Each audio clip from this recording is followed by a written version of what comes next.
nggak usah berhenti terus. Masih bersama saya Chandra Malik, sufi yang hobinya ketawa. Sufi itu harus bisa ketawa, Kang. Ujiannya, sertifikasinya, tes and proper test, apa namanya? Fit and proper test. Pointer, ini sepatu sufi juga. Ini Kang Pri GS, seorang sufi, motivator, kartunis, ya, dan juga ahli apa, Kang? Surga apa neraka, Kang? Sudah ada perubahan? Tepuk tangan. Wah. Sering kita tuh memang apa namanya menertawakan nama-nama lucu ya.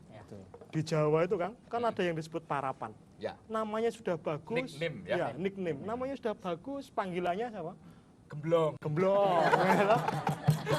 Sudah diberikan nama dengan upaya yang sedemikian rupa diganti jadi pancong.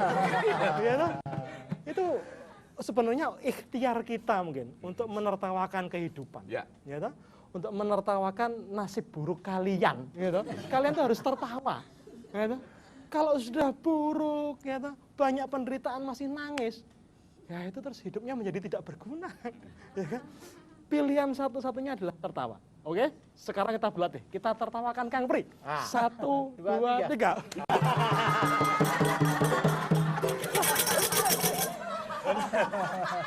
Saya juga orang.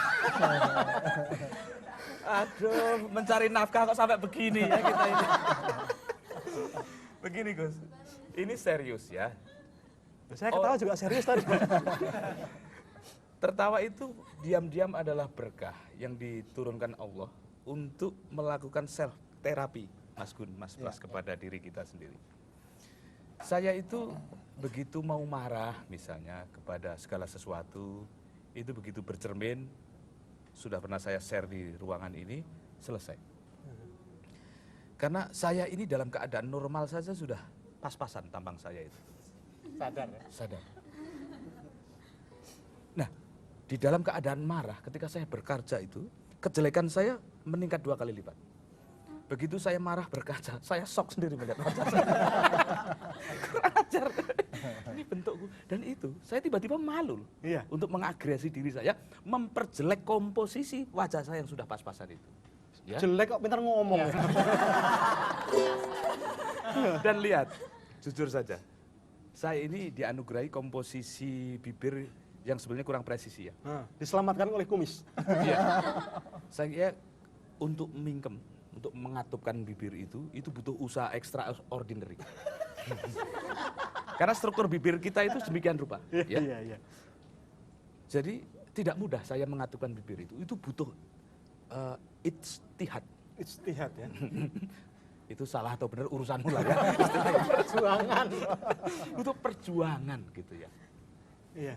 Nah, artinya secara komposisi orang mengatupkan bibir itu kan acting yang paling anggun sebetulnya. Di dalam keadaan paling anggun pun saya menyadari di dalam keadaan mengatupkan bibir pun bibir saya tidak terbantu. Wajah saya tidak lebih ganteng. Gitu. Iya, maksimal sudah segitu. Maksimal. Sadar. Itu 6 saja markup nilai. Ya. Tetapi Gus, statistik mengatakan saya Pri GS berbeda kalau dia sudah tertawa. Coba. Ini ada manis-manisnya. Saya sadar. Makanya Gus, setiap saya berfoto, acting saya dari zaman dulu sampai hari ini hanya berani satu acting, tertawa. Itu titik terbaik artistik saya. Iya. Tepuk tangan buat Mas Pri. Kok ketawanya berusaha sekali kamu. Pengen masuk TV. Dan biar disorot. Dan saya memang melihat siapapun wajah kita itu menemukan titik terartistiknya kalau kita tertawa. Jangan gembira dan menyangka bahwa di ruangan ini, di majelis ini, yang wajahnya jelek cuman saya. Kemanapun saya mengitarkan pandangan, kok rasanya saya ketemu sekutu. Apalagi kalau saya ke sana.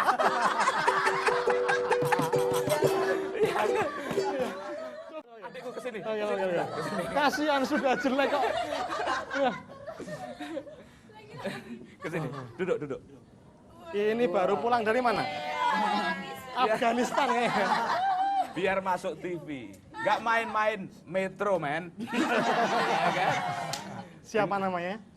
Oco, Mas. Oco itu nama panggilan atau nama asli? Nama panggilan. Oh, nama aslinya kambing hitam. Bukan. Maksrul lah, Mas. Masrul. Oco ini dari seluruh ornamen yang ada di wajahnya. Ya. Kecelakaan semua. Aduh. Saya kira ada yang berani berdekatan dengan dia saja itu sudah berkah. Ya.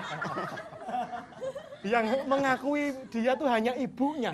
Itu aja terpaksa sudah, nggak ada pilihan lain.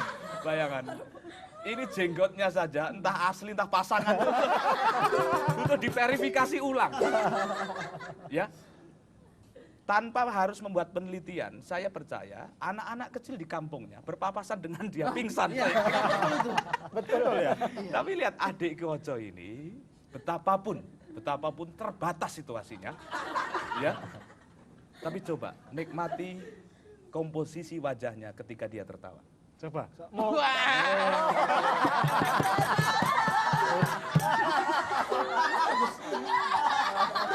ini tadi ketawa atau arep berakot ya? Bukan. Ketawa tuh yang Iya, artistik gitu. Artistik. Coba sekali lagi coba. Udah maksimal tadi.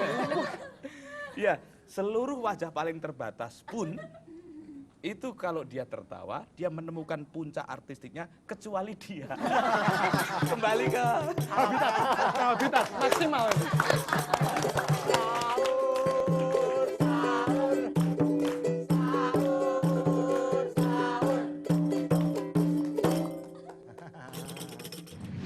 Tetapi siapa? Energi apa yang membuat orang waras kok jadi kurang waras? Itu pasti ada inner beauty yang memaksanya.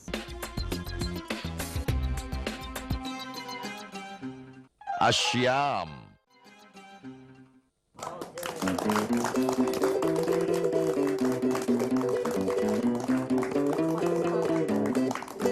Masih sama imsaknya masih agak jauh, ya.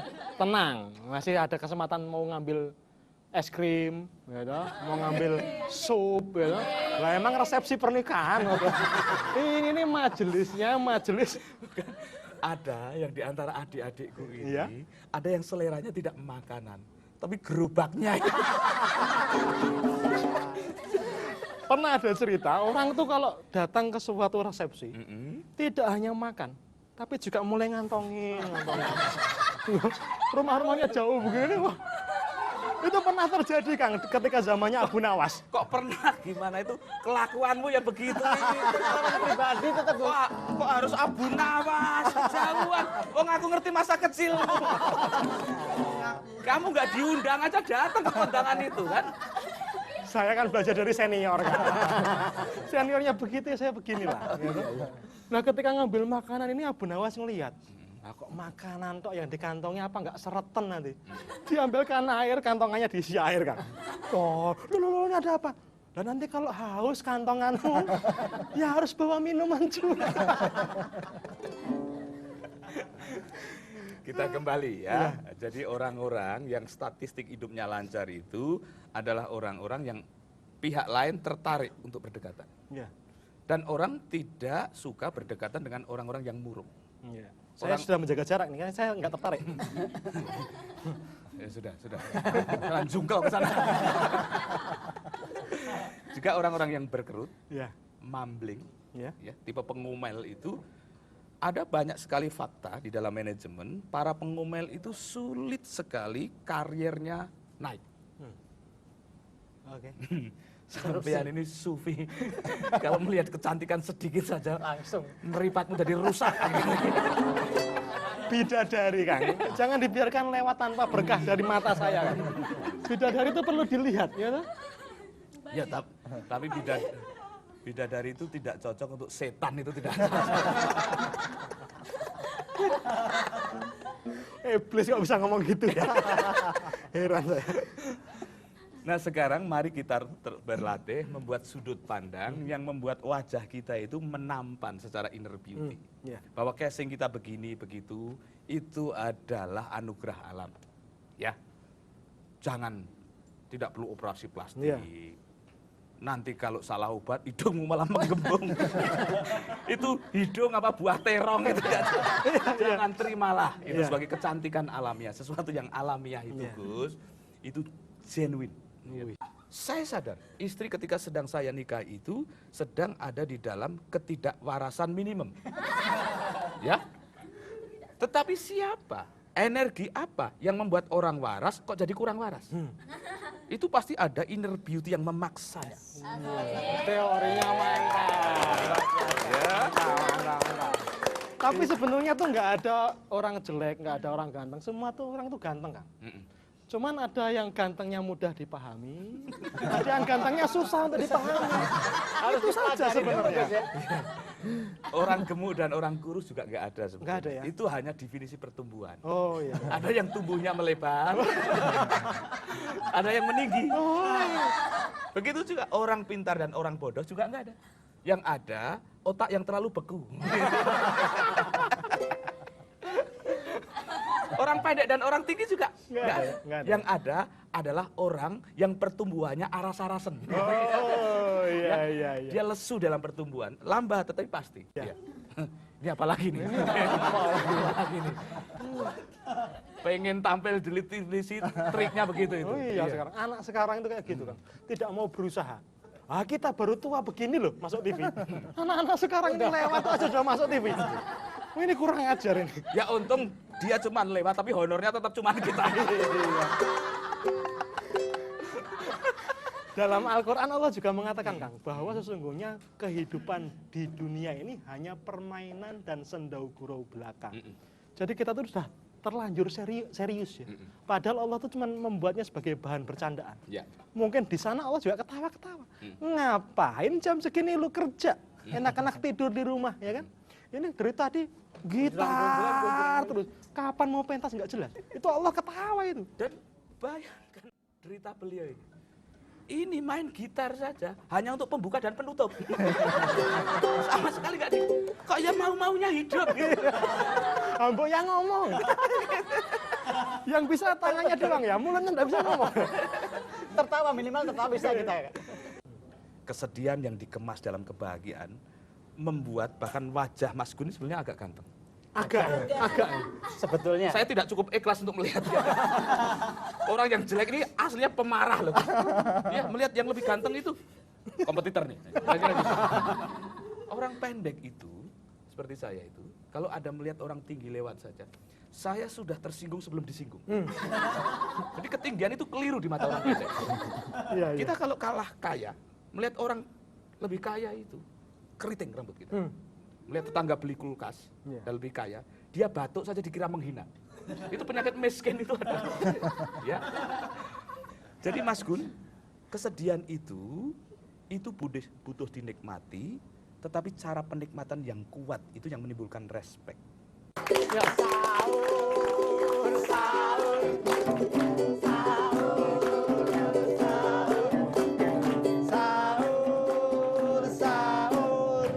Ya, ketersinggungan itu adalah hasil dari kuota-kuota pertahanan diri yang terbatas.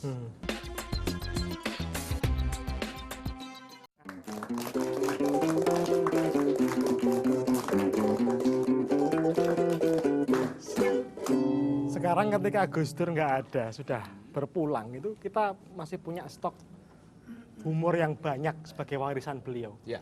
Pernah suatu ketika di Tegalrejo, Magelang, pesantren beliau yang awal, nyantri, suatu malam mengajak teman-temannya itu untuk makan enak. Mau nggak makan enak? Wah mau Gus, lauknya ikan. Wah mau. Ikannya dari mana Gus? Dari kolam pondok. Loh itu kan punyanya Mbah Kudori katanya gitu. Oh tenang ini halal, pokoknya ikut saja. Mereka mengendap-endap malam-malam itu, ya toh, nyemplung di kolam. Gus Durnya maunya di atas. Gus sampean kok nggak mau ikut nyemplung? Saya jaga di sini. Ya gitu kan. Saya memastikan semuanya aman. Nah, begitu pas lagi ngambilin ikan, ada suara terompak gitu. Plak, plak. Mbak Kudori. Woi, ayo cepet naik. Sampean nggak ikut lari? Saya jaga. Gitu. Tenang saja, jaga. Begitu itu Mbah Kudori terus bertanya, itu siapa? Saya Abdurrahman, gitu kan. Ngapain kamu Gus malam-malam di sini? Ini kan hampir lebaran, Mbah. Sudah mulai banyak orang cari rezeki yang tidak halal itu loh. saya tuh jaga pondok. Ya, ini tadi saya baru saja ngusir anak-anak nakal mau nyuri ikan. Sudah pergi, Mbah. Nah itu ember itu isinya apa? Ah ini ikan yang berhasil saya selamatkan, Mbah.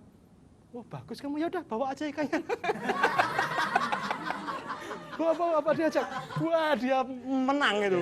Sampai di asrama ini, ikan halal.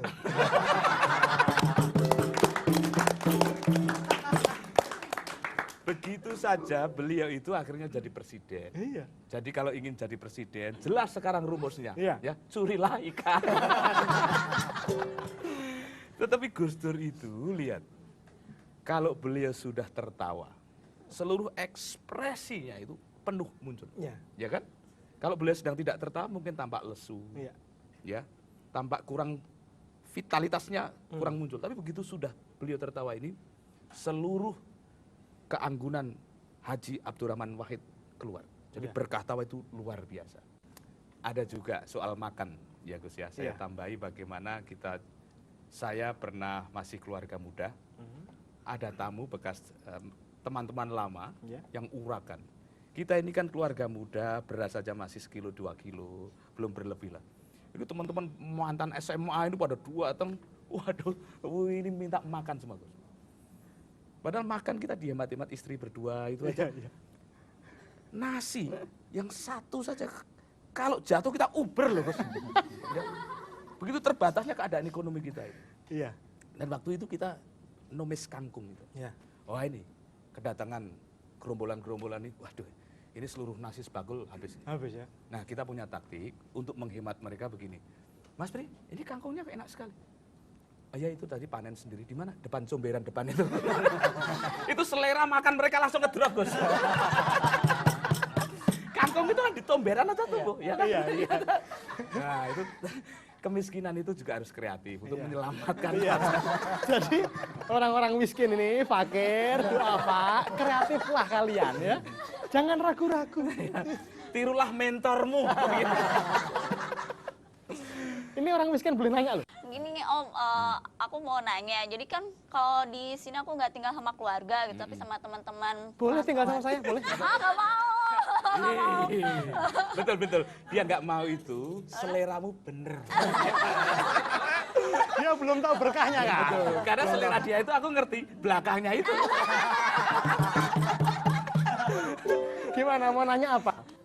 Ya, tadi kan katanya kalau ketawa itu membawa berkah ya. Ya, tapi kalau misalnya di lingkungan tempat tinggal aku kan nggak semuanya satu suku gitu. Kadang-kadang macam-macam, terus bahasa mereka juga beda-beda, cara membahasakannya, volume suaranya beda gitu. Dan kadang-kadang kita lagi senang-senang ketawa, tiba-tiba celutukan mereka atau cara mereka yang berbicara yang bikin kita jadi nggak betah Oh, gitu, iya. atau itu apa? Kadang-kadang ketawa pun salah gitu ya. Salah, Iya. salah waktu gitu kan. Tidak pada tempatnya gitu. Iya. Jadi kan jadi malah menzolimi hati sendiri gitu. Bahasanya Ramadan kan. Mendolimi. Ciri-ciri anak roes begini. Terus apa pertanyaanmu? Ya jadi pertanyaannya tuh gimana sih kita menyikapi kayak gitu gitu.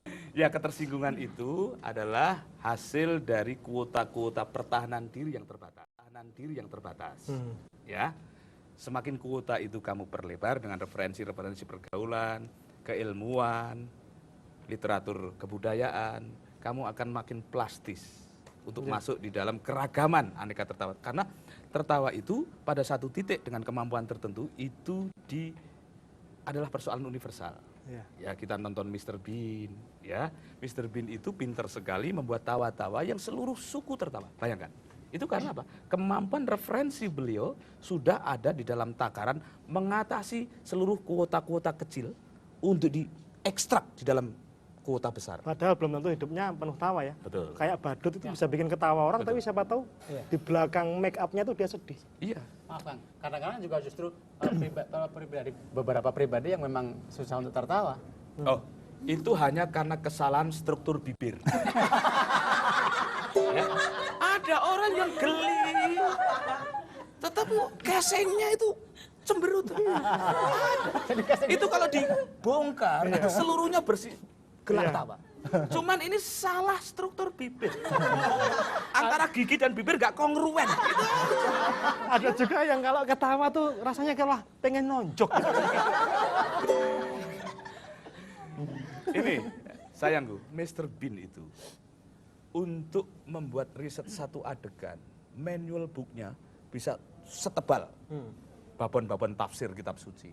Mau ketawanya susah dia ya. Artinya untuk membuat tertawa yang universal itu ilmunya itu setara S3. Sayang. Sementara kamu kuliah saja kan nunggakmu itu kan semester kan?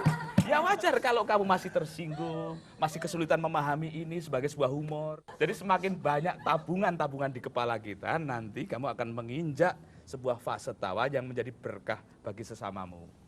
Tidak menimbulkan kesalahpahaman bagi sesamamu. Tertawa saja sebuah jihad. Jadi keren, jihad kan? itu tidak harus bawa pentungan. Ya, tidak harus bawa pedang. Bawa bibir aja cukup ya. Ketawain orang. Betul. Tapi bawa bibir jangan kok bibir lalu ditenteng gitu. Kalau nih geletakin, iya kan? Jadi bibir pun harus di tempatnya. Iya. Redaksionalnya yang jelas. Iya. Ya, toh. Kalau Anda merindukan hidung yang bagus, bibir yang bagus, itu belum tepat redaksionalnya. Atau kaki yang bagus. Coba Anda lihat kaki menggelimpang di sini. Iya. Horor. Iya kan? Gimana Mas Gun? Kan tertawa itu sehat. Saya ketemu tadi di jalanan tuh orang ketawa terus. Ya itu, nggak tuh dia orang gila. Berarti sehat dia dong. Tapi gila itu gimana? Loh, itu kan bukan pengalaman Anda sendiri. Tapi saya juga termenung-menung ya. Pertanyaan Mas Gun ini serius. Saya suka melewati sebuah rute, Gus. Kalau dari rumah ke kantor itu, kenapa saya suka melewati rute itu? Itu ada orang yang dideskripsikan sebagai kurang waras. Iya. Ada ketidakwarasan yang ekspresinya itu tersenyum terus, kan ada. Iya. Tertawa terus. Saya takjub. Orang gila saja, maaf, terminologi orang gila ini kalau dianggap terlalu tajam. Orang gila saja, kalau gilanya itu tertawa terus, wajahnya bersinar. Ada orang gila kok bersinar, ini ajaib. Karena dia sadar tawa. Sementara ada orang waras, lupa tertawa. Iya kan?